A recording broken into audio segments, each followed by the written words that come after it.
तो आज मैं ले आया हूँ बॉडी बिल्डिंग की बहुत सारी नई अपडेट्स और वीडियो को स्टार्ट करते हैं क्रिसमस ट्री के साथ। सो गाइस, ब्रैंडन ने मैरी क्रिसमस अभी से बोल दिया है। I mean look at this back. Brandon ready है स्टेज पर एक more advanced more mutated version लाने के लिए। I mean can you see the freakishness of this back. It's like Brandon की बैक पर भी एप्स आ रहे हैं, कैसे फटने को तैयार है। रेशे रेशे ओपन हो रहे हैं ब्रैंडन की बैक के। मैं तो इस एक्सरसाइज को अपनी रूटीन में इंक्लूड कर रहा हूँ। Look at him, this is insane guys. It's like किसी ओशन में वेव्स आ रही हैं। एरिन की बैक एक अलग ही लेवल पर है, बट ये ब्रैंडन की यूनिकली डेवलप्ड बैक ये भी अपने एक अलग ही लेवल पर है। इस बार ब्रैंडन को अगर एक स्ट्रॉन्ग कमबैक करना है तो यही करना होगा गाइज। अपने जितने भी वेपन्स हैं उनको तेज करना होगा एंड देन ओनली देन एक चांस बनेगा, क्योंकि एरिन को उनकी फील्ड में जाकर तो यू कैन नॉट बीट। सो अपनी फील्ड को स्ट्रॉन्ग करना पड़ेगा। नेक्स्ट है गाइज सिद्धांत जायसवाल के बारे में। और सिद्धांत इस साल के दिल्ली प्रो शो में हमें कम्पीट करते हुए नहीं दिखने वाले। अभी आई थिंक कल ही सिद्धांत अपनी इंस्टा स्टोरी पर ये अपडेट दे चुके हैं एंड उन्होंने बताया कि अभी तो वो खुद को मेंटली, फिजिकली और फाइनेंशियली स्ट्रॉन्ग कर रहे हैं, क्योंकि ये स्पोर्ट बहुत पैसा मांगता है। तो he really needs to be that strong तीनों ही एस्पेक्ट्स में, एंड फिर जल्दी ही ये बाहर जाकर भी खेल सकते हैं प्रो शो। तो इवन दो गाइस सिद्धांत के फैंस को ये चीज़ थोड़ी अच्छी नहीं लगी होगी कि वो उन्हें स्टेज पर नहीं देख पाएंगे, but what I really like about it is कि जैसा मैंने पहले भी कहा था गाइस कि सिद्धांत वाले डेडिकेशन एंड स्पिरिट इस गेम के लिए बहुत कम इंडियन एथलीट्स के पास है। जिस टाइम ये प्रो कार्ड मिलने पर स्टेज पर रोए थे, that speaks about how bad he wanted it, कितना ज्यादा he wanted it and valued it. तो व्हाट आई रियली लाइक्ड इसकी सिद्धांत सोच रहे हैं बड़ा फॉर फ्यूचर, एंड ये उस पॉसिबिलिटी को भी पूरी तरह से कंसीडर कर रहे हैं कि अगर और भी ज्यादा आगे जाना है तो साल में एक शो के लिए वेट नहीं करने पे बनेगा, बल्कि कई चांसेस लेने होंगे, कई सारे शोज खेलने होंगे, कई जगह जाकर प्ले करना होगा, एंड इसी के लिए वो खुद को तैयार कर रहे हैं। I really like what he said and what he thought guys. I totally believe कि जब सिद्धांत रिटर्न करेंगे on stage he will not stop. जब तक वो क्वालिफाई नहीं कर जाते मिस्टर ओलंपिया की स्टेज के लिए, तब तक सिद्धांत रुकेंगे नहीं और कम्पीट करते ही रहेंगे। एंड अब बात कर लेते हैं गाइस एरिन बैंक की। तो गाइस एरिन बस बाज नहीं आने वाले। अपने इस रीसेंट लाइव सेशन में एरिन ने अगेन काफी सारी ट्रैश टॉक करी। सबसे पहले तो ये देखिए, Nobody's gonna touch me. Nobody's gonna touch me for a long time, and a lot of people don't want to understand that. But yeah, y'all don't know what I know. Y'all don't know what I know. That's what I'm gonna start saying. Y'all don't know what I know. So यहाँ पर Erin ने बोला कि जिस तरह से I am prepared nobody gonna touch me. फिर Jeremy के बारे में जब एरिन से what do I think about Jeremy? I'm gonna give y'all my real honest opinion about Jeremy.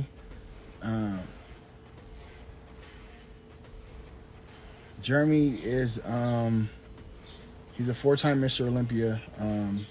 He was the second Mr. O in men's physique.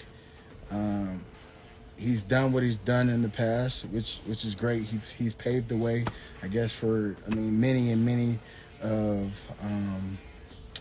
what do you call it, athletes today.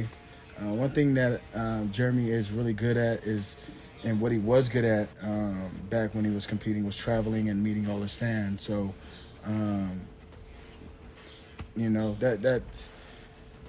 that's what it is. And for me, being who I am today, I didn't know about men's physique or bodybuilding in general until 2019, and that's when I think he lost in 2018. So I didn't know nobody. I didn't know anybody, and I didn't know who won.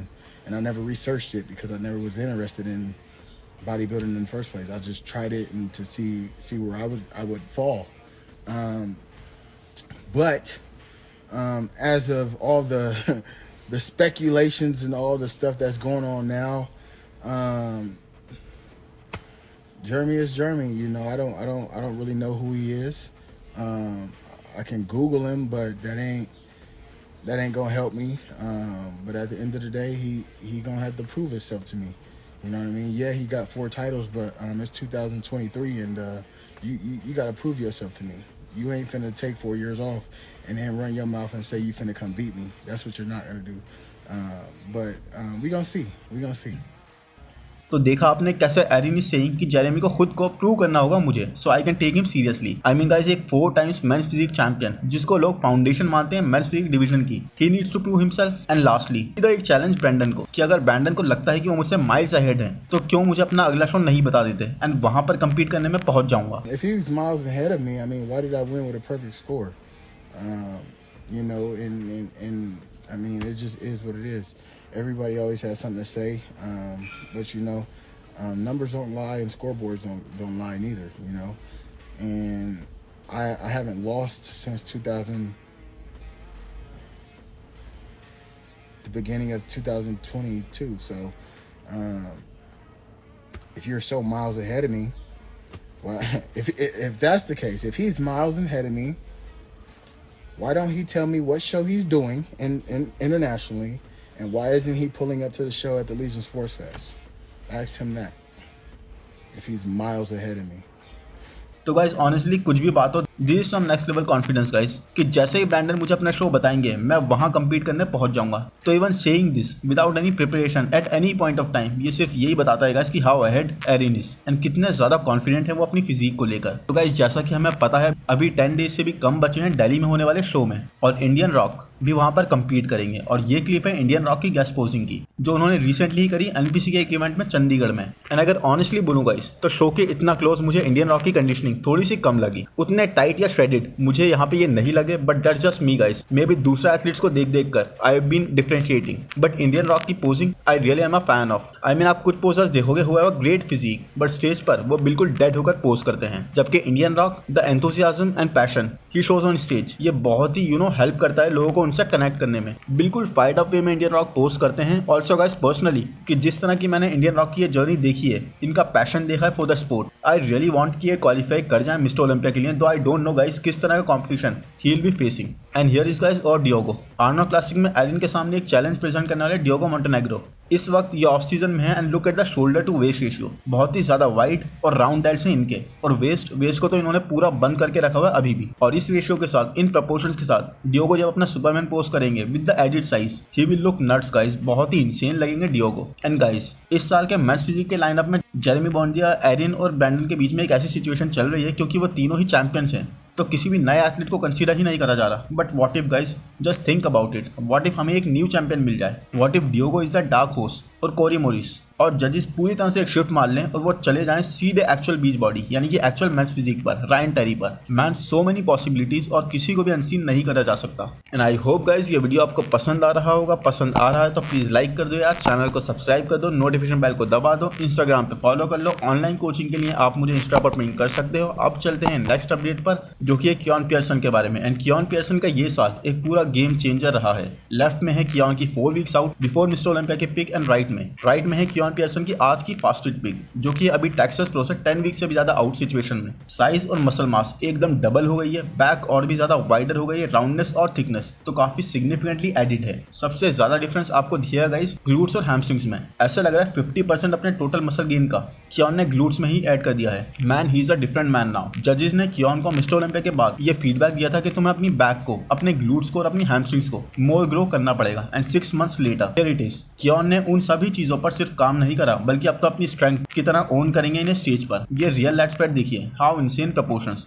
Derek की ही तरह small waste पर फ्रीकिश let's Texas pro में तो boss की favourite बनकर जा रहे हैं। And I think it will be crazy easy for him to win Texas Pro. Next update है गाइस माइकल क्रिजो की, जो इस वक्त ने less than 2 weeks out from Empro Classic, जो कि होने वाला है स्पेन में। एंड जैसे जैसे क्रिजो अपने आप को फील कर रहे हैं अपनी उस बल्किंग फेज के बाद से, तो पता लग रहा है कि कितना सिग्निफिकेंट साइज क्रिजो ने ऐड कर लिया है अपने फ्रेम पर। और साइज के साथ इस बार क्रिजो की जो फुलनेस और राउंडनेस निकल कर आ रही है, जो वैस्कुलरिटी पता लग रही है, that is next level guys. I think last year की तीनों स्टेज परफॉर्मेंसेज में भी हमने इस तरह का वैस्कुलर नहीं देखा जितने क्रिजो इस बार इवन 2 वीक्स आउट में लग रहे हैं। साथ ही न्यूज ये है कि Krizo is practising on his posing every day, and I think it was one of the necessity for Krizo अगर उन्हें अपनी प्लेसिंग मिस्टर ओलंपिया में इंप्रूव करनी है तो। Look at this man, bad posing, bad vascularity, bad tanning and less condition. इन 4 factors के बाद भी ऐसे बड़े स्टैक्ड अप लाइनअप पर Krizo came 12th। So imagine guys कितनी सिग्निफिकेंट अप मूवमेंट होगी क्रिजो के लिए अगर क्रिजो एक के बाद एक ये सभी फैक्टर्स एलिमिनेट करते जाते हैं। And I believe he is working on all of this. Next update है गाइस इमानुएल एल्वारेज की, अपना प्रो डेब्यू करने वाले इन 26 days. I think Orlando pro में इनिशियली इनका प्लान था पुर्तो रिको प्रो में कंपीट करने का, बट सिंस वो शो अपने आप में ही कैंसिल हो गया है, तो अब he is preparing for Puerto Rico Pro. और इस शो में गाइस हसन मुस्तफा भी कंपीट करने वाले हैं। तो क्या इमानुएल अपने डेब्यू में ही एक थ्रेट हो सकते हैं हसन मुस्तफा के लिए? आई मीन एस्थेटिक्स और कंडीशन के हिसाब से यस, इमानुएल ज्यादा एस्थेटिक है हसन से। एंड ऐसा भी नहीं है कि इमानुएल कोई मसल मास लैक कर रहे हैं। I mean you can see guys he is really massive. बात सिर्फ कंडीशनिंग पर ही आकर रुकेगी, क्योंकि हसन को हम देख रहे हैं बिल्कुल पीक पर तो नहीं आ रहा है हसन, बट उनकी कंडीशनिंग कंडीशनिंग अब ऑलमोस्ट 80 से 85% तक फिक्स हो गई है। तो अगर ये सिर्फ जो 10 से 15% का मार्जिन वो छोड़ रहे हैं, इस पर एज बना ली इमैनुअल ने, तो इट इज पॉसिबल। तो गाइस अभी टोरंटो प्रो में इयान की विक्ट्री के बाद इयान के चेस्ट के शेप को लेकर बहुत सारे क्वेश्चंस खड़े हुए थे इंजरी वाले कि yes he was 100% good in Toronto but Ian का chest was damaged and fans काफी ज्यादा क्रिटिसाइज कर रहे थे इयान वेलर को, जिस पर देखिए इयान ने लाइव आकर इन सब क्वेश्चंस को खुद ही एड्रेस करा। The conversation seems to be about right now is if it's not my back, it's not my calves or something. It seems to be my chest is the newest one. So, and the truth is, I don't know. तो I think ये बहुत ही अच्छी approach थी guys कि खुद live आकर लोगों के सामने पूरी ट्रांसपेरेंसी रखते हुए बात करना और बताना कि उनको नहीं लगता ऐसा कुछ उनके चेस्ट को लेकर इशू है, ये फुलनेस की कमी की वजह से भी हो सकता है जो उनके साथ पहले भी हुआ है। But even if there is an injury वाला केस गाइस, वो इस चीज़ पर ध्यान देंगे एंड कोशिश करेंगे इसे फिगर आउट करने की, और जैसे ही उन्हें कुछ भी पता लगता है इस बारे में वो इस चीज़ को खुद एड्रेस करेंगे। एंड आई होप गाइस ये वीडियो आपको पसंद आया होगा। पसंद आया है तो प्लीज़ लाइक कर दो, चैनल को सब्सक्राइब कर दो, नोटिफिकेशन बेल दबा दो, इंस्टाग्राम पर भी फॉलो कर लो। ऑनलाइन कोचिंग के लिए आप मुझे इंस्टाग्राम पर पिंग कर सकते हो। Thank you, bye bye.